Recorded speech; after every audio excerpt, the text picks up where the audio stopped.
Hello there, it's Vanilla from Above Beyond, and I'm just doing a quick video before the light goes. I'm up at UE for the Bristol Distinguished Address for Laura Wade Geary from John Lewis. This morning though, I was up bright and early to give two talks at a careers morning for some sixth formers, and I'm always really happy to talk to young people.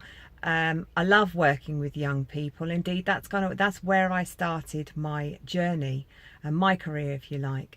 I used to run an adventure playground, and that was the easiest job and also the most challenging job. It kind of depended on how the young people were that day and who walked through the door. And I was also thinking in relation to that, adults often criticize young people's behavior and expect them to behave in ways that they themselves don't behave. I've been thinking and hearing a lot about bullying in the workplace and noticing that adults are actually quite happy to display those sorts of behavior, to bully others, to lie, to manipulate, have temper tantrums as well at work. And imagine those mixed messages that we're giving to young people when we tell them not to behave like that, and yet plenty of that behaviour goes on, especially in the workplace. So yeah, that bullying is learned behaviour, and it also has its roots in lack of self-esteem. However, it creates a lot of stress in other people. It creates a stressful environment, and it ought to be dealt with and nipped in the bud. But what I've noticed so often from talking to other people, that actually it isn't.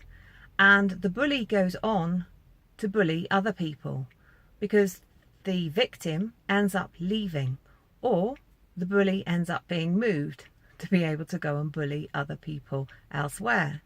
And that's really, really unhealthy for an organisation, because what you do is you end up with people off on long-term stress, they become less productive, and those people themselves who are being bullied lose self-esteem and self-confidence. And I have known some very, very confident people really start to question themselves because they have been bullied at work.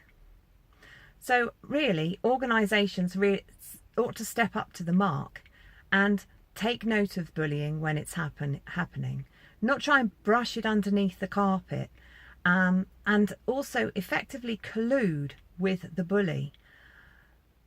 Need to reinforce the values of an organisation, the policies and the procedures. And also I think training in emotional intelligence is really important. And recognising that the bully ultimately is probably experiencing a lack of self-esteem. So perhaps some creative training and creative thinking could do something beneficial for them as well. So I do really believe that adults ought to perhaps be more of a role model towards young people, and rather than tell them how they think the young people should behave themselves, they ought to display it in the workplace and elsewhere. So I'm really up for stamping out bullying wherever it is, at school, at home and in the workplace.